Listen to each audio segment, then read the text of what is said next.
Hello educator, I'm Unggul Wicaksono as the first speaker from proposition team. Our motion today is this house will arrange students in classroom based on their intelligence and academic performance rather than on their age. And I absolutely agree with the motion. Next, I would like to explain the motion. The meaning of grouping here is the host arranged students into different study groups by their intelligence and academic. The purpose of grouping according to Duke and Kennedy 1991 is to ensure students get assessed according to their needs, talents, and abilities. There are several types of grouping, and one of them is abilities or achievements grouping, or in this manner we call it as intelligence and academic performance. This grouping is based on student academic performance and achievements. School can decide this grouping based on the student's report, intelligence test, or entrance test result. Now I will deliver my first argument. First, this method of grouping will make it easier for students to understand the subject taught by teachers. Why? Because teachers teach their student based on their ability. So if teacher not use this method, this will make harder for the teacher to teach their students. Because students have different abilities to understand subject. And with this method of grouping, students in a class will collaborate easier because they have equivalent abilities. Second, with this type of grouping, teacher and school get benefits. They are: the teacher will be able to organize and arrange programs and learning methods that are designed based on the abilities of their student in different classes. And teacher will find it easy to provide motivation, enrichment, or encouragement for their students because they already know their learning outcomes and abilities. Of course, this is done continuously by paying attention to the development of each student in the class.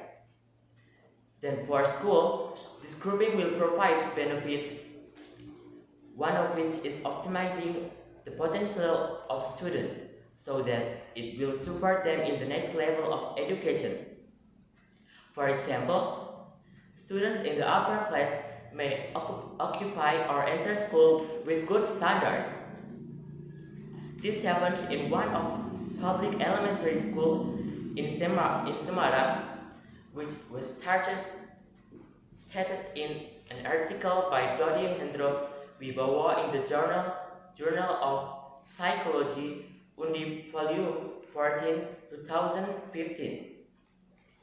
He explained, based on his research, that the principal of elementary school conducted an evaluation after the class grouping had been running for 3 years and concluded that with the existence of student grouping, the number of students entering superior junior high school without participating in entrance selection was increasing, and this was an achievement for the school. Next, for my third argument, there are weaknesses in classes where the abilities of students vary. In this case, their academic abilities. This weakness is the gap in ability which can result in an equal understanding of students toward the lesson delivered by the teacher. For students whose abilities are below, will feel learning is going too fast and feel left behind. Meanwhile, those with the above abilities will feel that learning is too slow and has the potential to cause boredom. If something like this happens, then there will be another negative impact, namely the less than maximum potential increase for students with higher academic abilities. So, there will be the possibility of lowering the students' performance and even school performance. For example, school or teacher will find it difficult if they are facing a competition that requires selection because students are not focused on their abilities. With this reason, I'm sure that growing students into classes based on their academic ability is better than by age. The age of students in one batch generally differ only in the range of 1 to 2 years. This will not really affect their cognitive unless for special reasons, such as cognitive impairment.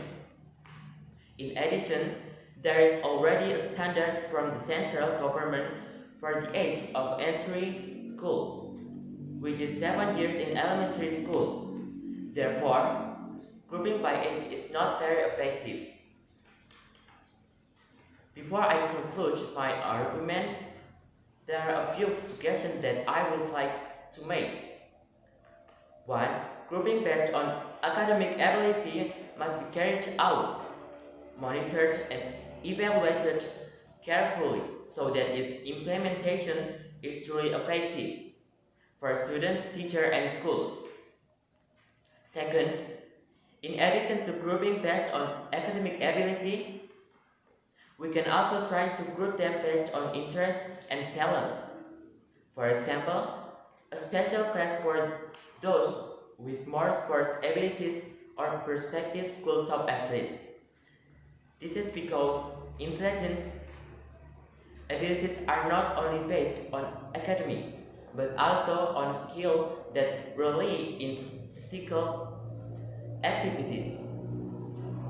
Finally, I re-emphasize that this house would arrange students in classrooms based on their intelligence and academic performance rather than on their age is absolutely a good method. Thank you.